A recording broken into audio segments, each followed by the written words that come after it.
Of influencers matters because the changing nature of how people relate to news and what they want from news. This is Nick Newman.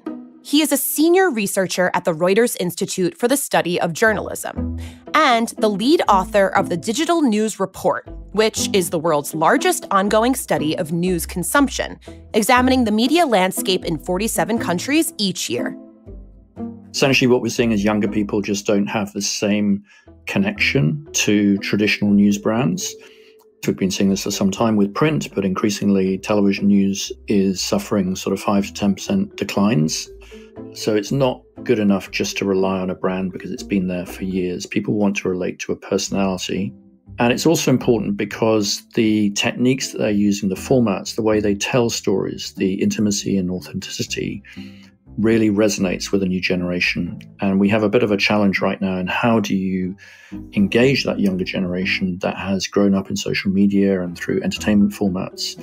And so I think influencers can help to give us some ideas about how we might square that circle between telling important stories, but also telling them accessibly. Fun side fact, while the term influencer actually dates back to the 1600s, in terms of social media, many date the rise to 2009, led by a wave of popular YouTubers. The term was added to the dictionary in 2019. They're incredibly empathetic and charismatic. They're excellent storytellers. They reach people where they are. People trust them. People like them. And they're not celebrities. Some of them become celebrities, but they are different from celebrities in that they're very self-made. They're not like anointed by the outside when they're getting started.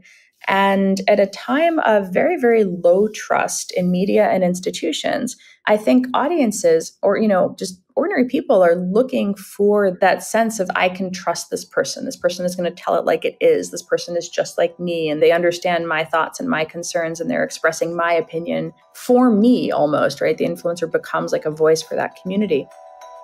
When a person scrolls through a social media feed, they encounter news and influence from all directions.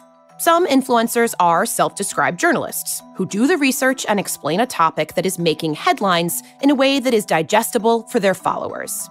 Alongside them, there are many influencers who don't present themselves as journalists at all, but who infuse political and news commentary into their coverage of fashion, parenting, or video gaming. And then there are stars, like Joe Rogan, who do not identify as journalists, but who regularly express their takes on the news and therefore shape the worldviews of their following. News influencers are these individuals that have gained a following on social media platforms like TikTok or Instagram that specifically talk about current events. This is Dr. Michael Spikes. He's a journalist and a lecturer at the Medill School of Journalism at Northwestern University, where he teaches courses on news media literacy. So what we're finding is that people are developing these sort of parasocial relationships with these influencers much more quickly because they come across as much more, quote unquote, authentic than, say, journalists that might be on a news program that they have to come to at a particular time during the day or go to a particular outlet to access. So influencers are relevant when it comes to news. There's no denying that. People who have built a following of talking about news on social media are very influential. I had to do it. I'm sorry. That'll be the only time. I might do it again. Well, that's why they call it influencers. Yeah, I did. There are a lot of news influencers out there, and their followings have only grown through the years. Some, like Gazan activist Bisan Auda or the American video journalist Cleo Abram, command millions of followers and have a real voice within the news landscape. But having that reach without any level of oversight can lead to mistakes in reporting or misleading or false information spreading very far, very quickly. Would you say that on net, the rise of influencers as a news source allows misinformation to spread more easily? I think essentially a lot of the influencers are not journalists, so they've not been trained in verification methodologies. There have been occasions where influencers have spread misinformation, not corrected that misinformation. We know that people see news and social media and they see it as less reliable, that they are on guard at all times because it's different to how it used to be, where you went to a traditional brand and you had a measure of trust because it has that track record, it has those verification processes, and now everything's kind of got mixed up. And it's not all about the facts, it's also about the way in which influencers, social media has also increased the range of opinion as opposed to pure fact. So almost the opinion and the entertainment is swamping the sort of core information to some degree. For a long time, most people got their news from major media companies, which had a monopoly on what was reported and, what wasn't. Today, many are inclined to describe that as gatekeeping. I wonder if you could walk us through the old normal in news and information and sort of how that went to today. Yeah, generally, when we think about gatekeepers, we think about people who had the ability to both go out, find information that needed to be known by lots of people. Again, we would refer to those as current events. They had the means to do so, and they also had access to the technologies, the capital that it took to then broadcast that information out to large groups of people. Nixon reportedly will announce his resignation tonight. Thousands of West Germans come to make the point that the wall has suddenly become irrelevant. Obviously, a very disturbing live shot there. That is the World Trade Center, and we have unconfirmed reports this morning that a plane has crashed into one of the towers. And then those people, those institutions that were created a set of rules and practices that allowed them to do that work. Some of those rules also came from the government, but lots of those were just internally created, specifically for journalists in particular, held very closely to, our First Amendment of the Constitution that says that we have the freedom of the press. And what that means is that for the press, they do not have outside oversight of their work. They sort of internally create a set of standards and practices that govern the work that they do. So with all of those rules determine the practices that journalists use to sort of create and distribute the information that they find, the ways that they do so. They were also determining for the public, here are the things you're going to talk about today. In recent decades, traditional news organizations have increasingly been accused of political bias in their coverage, ignoring diverse voices, and dictating which sources should be consulted for a story.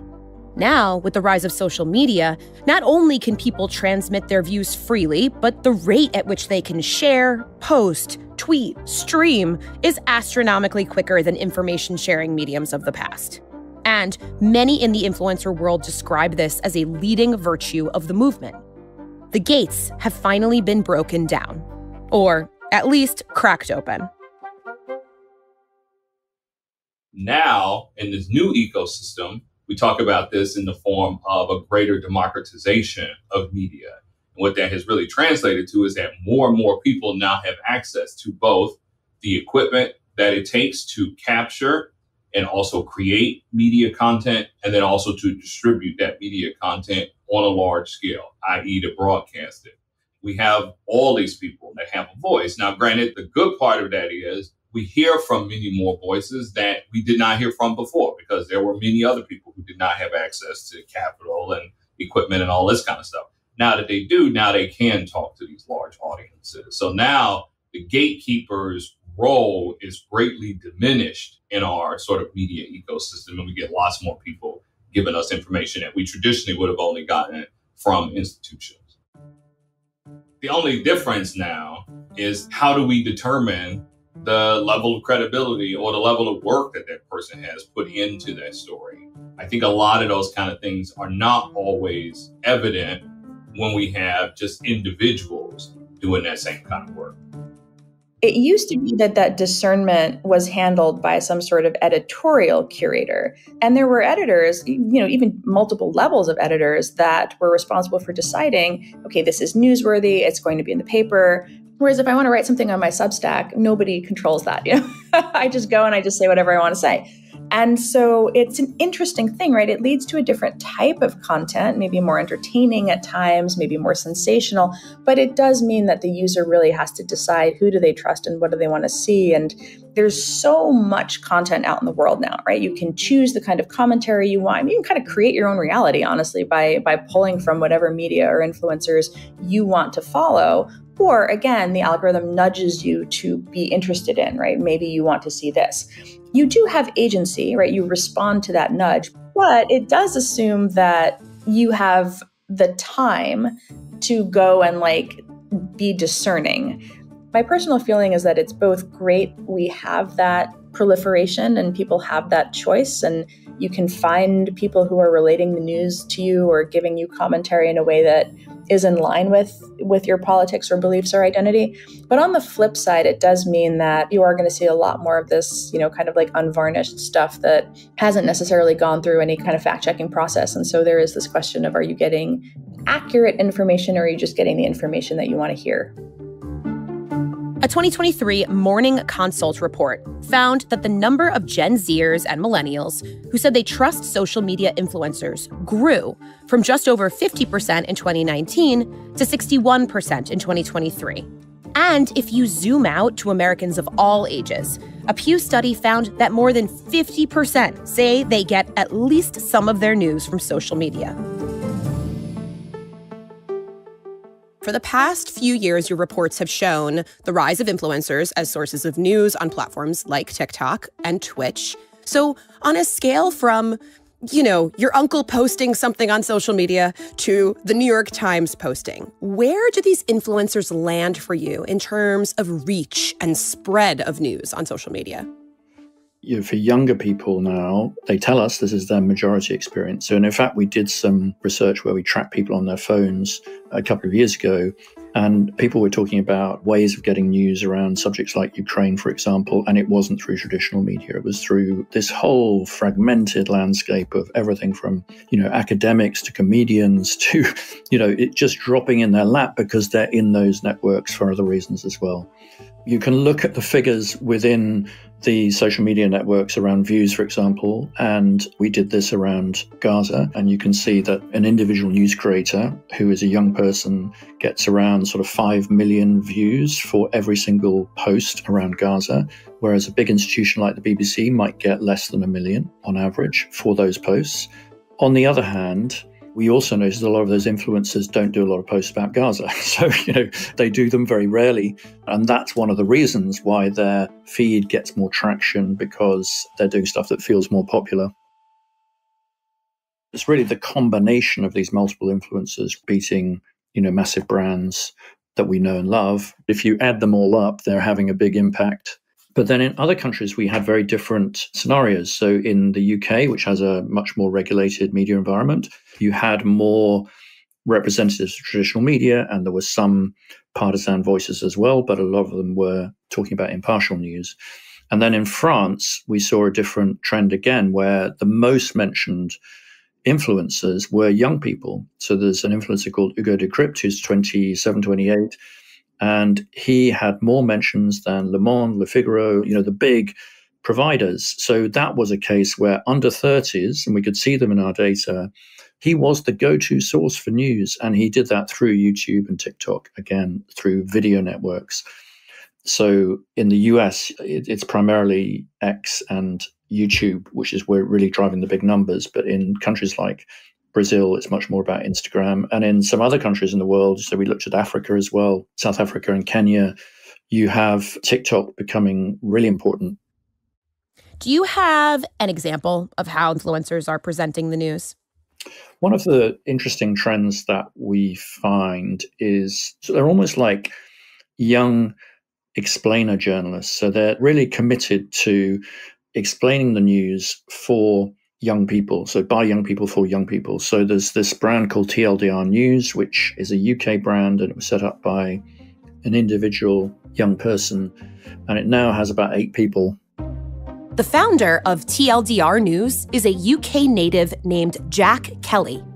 Labour are promising a much better Brexit deal with the EU if the party gets into power, according to new claims from Keir Starmer. Starmer told the FT that almost everyone recognises The YouTube-based TLDR News has turned into a profitable news organization. The company's short-form explainer content is targeted at people under 35 and is created almost entirely by staff in their 20s. I mean, I think a lot of this is linked to what does social media do? You know, traditional media in previous times was constrained. It was constrained by bandwidth, the amount of time they had for news topics or current affairs topics. And now all of that is gone. 24 hours a day, you can access anything, you know, in 45-second or 20-second sound bites or 10-second sound bites increasingly. And all of that is completely different and fragmented and new and actually quite exciting. If you look at how news is covered on TikTok, for example, there is huge creativity in terms of formats and storytelling techniques. And you could argue that traditional journalism has much to learn from that. Not everyone is talking in that same stilted newscaster voice, you know, getting away from that too. Tonight, several developing stories as we come on the air. Tonight, several developing stories as we come on the air. Tonight, several breaking stories as we come on the air. The dangerous heat wave. There's one influencer, news creator, Vita Spihar in the US, who runs a TikTok account, Under the Desk News, and literally often presents this little news roundup from under a desk in this sort of really informal, authentic way, as opposed to the formality of over the desk. It's Wednesday night, and here's what happened. Congress will avoid a shutdown and has passed a budget that will fund the government until December 20th. Under the Desk News is a daily news wrap-up page with a liberal tilt and over 3 million TikTok followers. In the fall of 2022, Vita Spihar was among a group of over 20 influencers invited by President Biden to a creator briefing for the Inflation Reduction Act, similar to a press briefing traditional journalists might get. It's literally getting incredibly difficult to count the number of lies people hear. They don't know what to believe. They don't know what to count on. But you break through in ways that I think are going to change the entire dynamic of the way in which we communicate. And that's why I invited you to the White House. The president called the group The Future, telling them, quote, "You're the source of the news. You are the new possibilities. You are the breakthrough in how we communicate." And that is, of course, part of the appeal of these influencers or creators. It's young people talking to young people in a tone of voice and in a style that they feel comfortable with. And that's one of the reasons why many of these influencers are actually getting more use than traditional media organizations in some of those networks like TikTok. I think the other thing is that traditional media companies have taken quite a while to really get their game together when it comes to telling stories and being really authentic in these networks. And so that's also part of the problem. You know, individuals can be individual, can be authentic, can be intimate, and it's much harder for traditional media companies to do that and remain impartial, which many of them are trying to do. Right, to hop in and be like, hey guys, is not as natural perhaps for the Wall Street Journal as it is for someone, you know, under their desk. Right. And genuinely, maybe not the right thing to do. I mean, maybe even if people are using you less and younger people are using you less, when Ukraine is invaded, we saw in research we did that they moved off TikTok and they actually went to websites. They turned on the television. So I think part of the problem is that people need traditional media when they need it, but the rest of the time they're happy to be informed by influencers or others. With entertainment as with more entertainment. Part of it. Overall, how would you contrast the incentives that shape the choices of influencers versus traditional and institutional journalists? Well, I would say that because they are individuals, their incentives are much different. We're hearing more and more young people wanting to pursue that as a career, being influencers, or even being YouTubers or quote unquote content creators.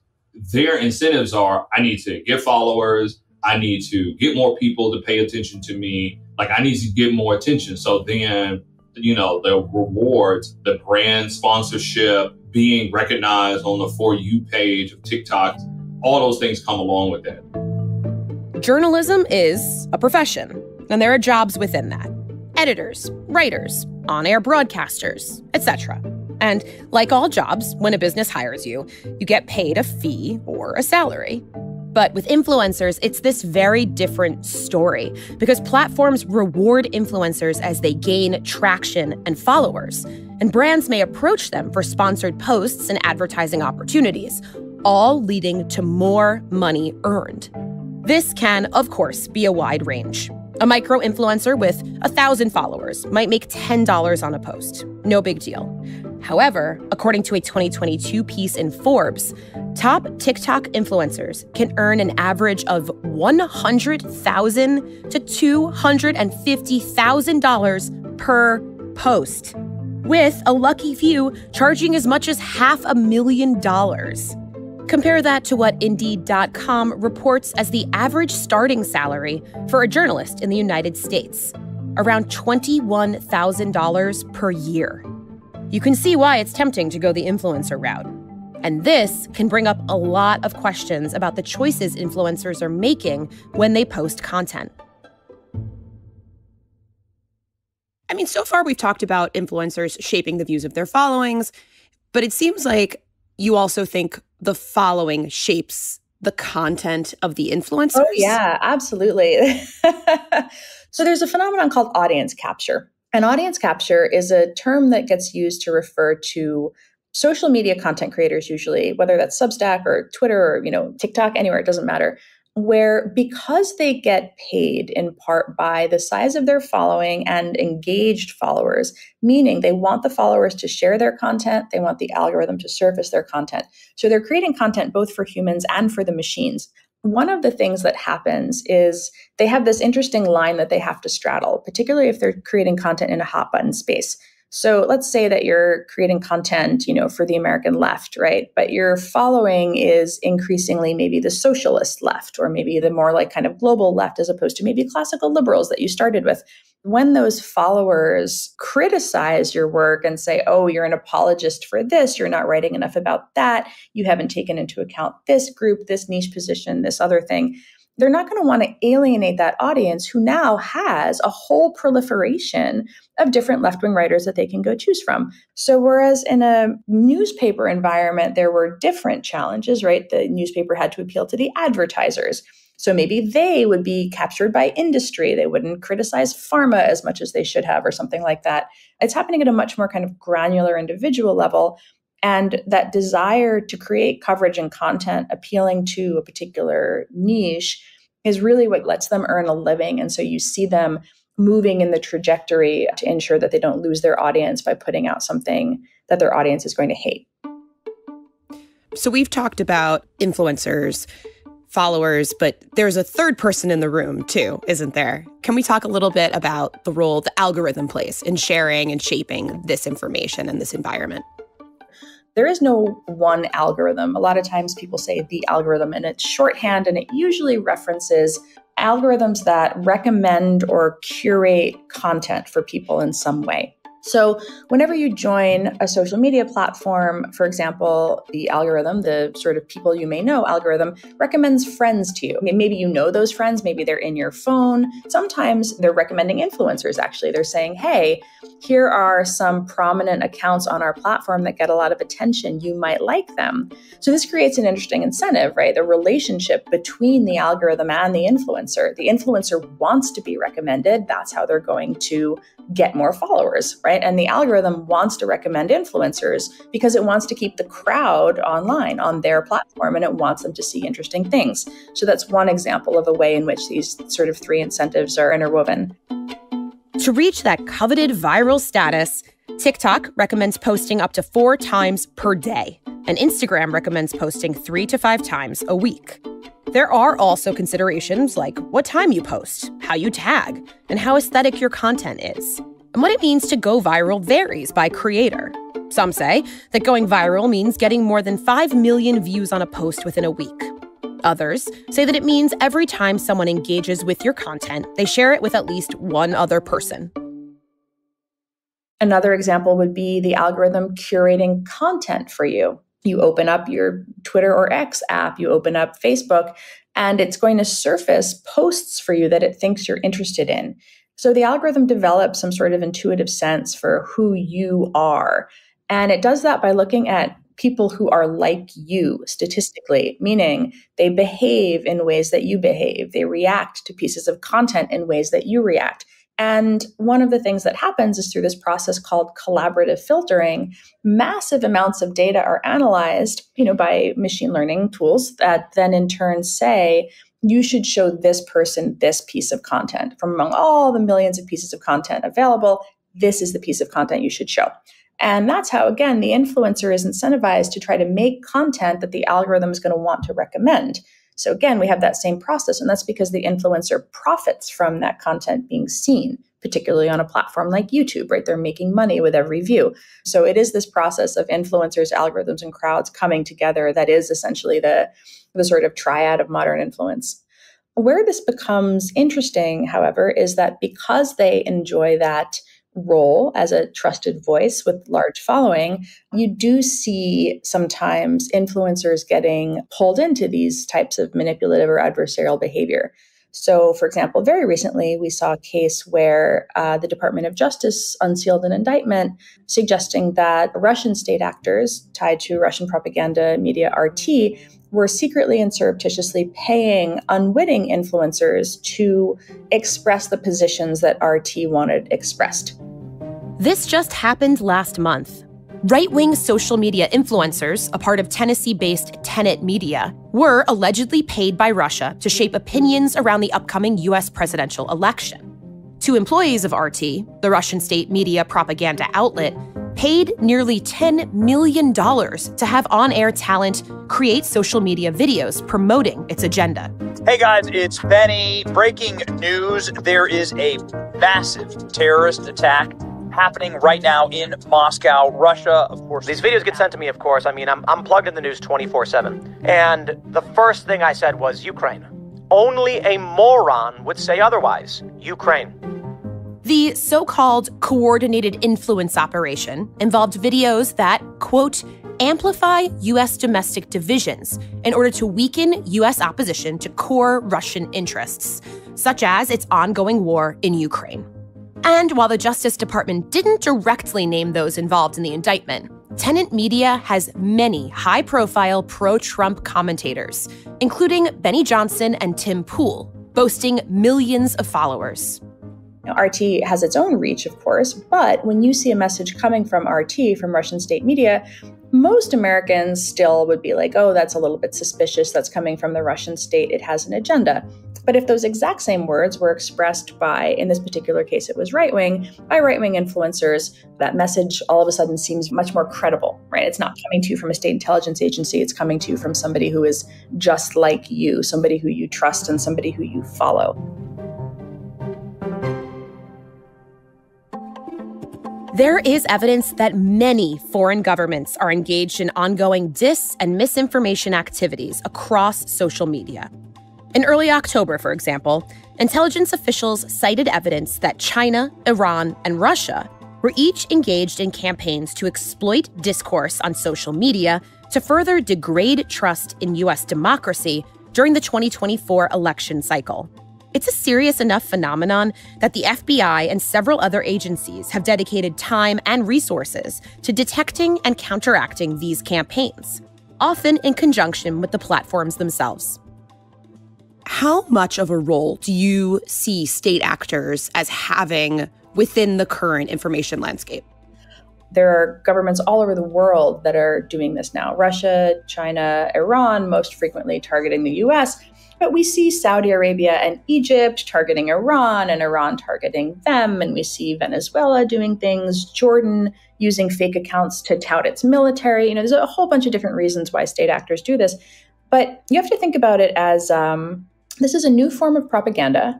It's very low cost, low stakes form of propaganda. It doesn't require you to build a massive broadcast capacity, right? The way that you would have had to in decades past. The other thing that's nice about it is you can quickly cross into markets that have chosen to block your existing state media. So they're there. But on the flip side, they are not shaping the public conversation in the way that authentic people can. And recognizing that, that's why they have chosen largely to boost the real voices that are saying the things that they want said, just to try to increase the prevalence of that message and the reach of that message and reinforcing that message. Sounds like the state actor dynamic has changed since 2016 when, a lot of attention was paid to Russia's effort to undermine the election. Yeah, so I did the Senate Intelligence Committee. I led one of the teams that did the research on that project. So a couple things that happened there. One, they started operating some of those accounts in 2014, 2015, right? They were active early and they acted after the election. A lot of them, they didn't really come down until 2017 after the election. The social media platforms went looking for them because there were beginning to be, evidence that they were running these big fake Black Lives Matter pages, and journalists figured it out. She couldn't talk because she wasn't real. Helen Christopherson was a false persona created by Russians and exposed last year in a legal complaint. The U.S. Justice Department revealed she was part of a conspiracy by Russian operatives to stir up unrest on American streets. I mean, if those 2016 actors took a look at the U.S. information landscape in 2024, I think they might be happy with what they see. Yeah, they actually are. I mean, this is a thing that's sort of, they're looking at it almost the way a brand marketer would look at, do you have what's called share of voice? How prevalent is your idea out there in the marketplace? And as far as they're concerned, they see this as a success, and they've chosen to keep doing it. Does this combination of influence and amplification scare you at all? What does a future look like when, in a matter of minutes, misinformation can spread across an entire country? I think the key question that's being asked by more and more countries is, how do we regulate this? How do we make sense of it? How do we balance the right of free speech and these online harms, which are becoming more visible and having bigger real-world consequences in real time? It's very convenient to blame social media and to blame influencers, but there's a much bigger problem going on. It seems like we've shifted from a society that seeks out news to a the news finds me perception. Do you think there is a lack of discernment between sources when people consume news? I think what we're finding is that more and more people are conflating the aspects of getting information from a platform and getting information from a source. So like you mentioned, more and more people will say, if you ask them, where did you get your news from? They'll say, oh, I saw it on Facebook. And what they're doing is they are attributing a source, but really they're attributing that to a platform. The platform, yes, connected you to a source of information. They are not the same thing. So I think it's really, really important to keep that in mind. Up to now, there is no movement in leading democracies to regulate influencer media. And attempts to regulate social media platforms or manage AI are themselves mixed and middling. So many experts think that the best approach is preventative education. Give consumers the tools to spot fake information. Fact-check what they read online and gauge what good sources of news are in the modern age. Consumers have to take much more responsibility in terms of the content that they come towards and why they come towards it and why they having the reactions to it that they do. So really, I do think that it is that audience members really have to take up a new set of skills. And granted, the thing I think that makes this even harder is that lots of people think they have these skills already, but it's super complex. And I think in particular, we all have to really think differently about the ways that we take up and receive information, especially in an ecosystem where we have access to so many more perspectives, so much more information that's out there. We really have to take up new skills to think about how to navigate. Again, it's not to say that media was perfect. Noam Chomsky wrote books in the 80s about how the advertising incentive structure led media to not criticize or not cover critically important issues or create coverage reflecting particular points of view. But it's not that we have a magically better system now. It's just that we have a different system with different incentives, with different outputs. And it's only going to continue to go in this direction. So we should pay attention. Absolutely. Welcome to the internet. Have a look around. For resources used in this episode and more information, visit cfr.org/whyitmatters and take a look at the show notes. If you ever have any questions or suggestions or just want to chat with us, email at whyitmatters@cfr.org. Or you can hit us up on X, better known as Twitter, @CFR_org. Why It Matters is a production of the Council on Foreign Relations. The opinions expressed on this show are solely that of the guests, not of CFR, which takes no institutional positions on matters of policy. This episode was produced by Asher Ross, Molly McInerney, and me, Gabrielle Sierra. Our sound designer is Marcus Zachariah. Our interns this semester are Colette Yamashita Holcomb and Emily Hu. Robert McMahon is our managing editor. Extra help for this episode was provided by Mariel Ferragamo. Our theme music is composed by Carrie Torhuson. You can subscribe to the show on Apple Podcasts, Spotify,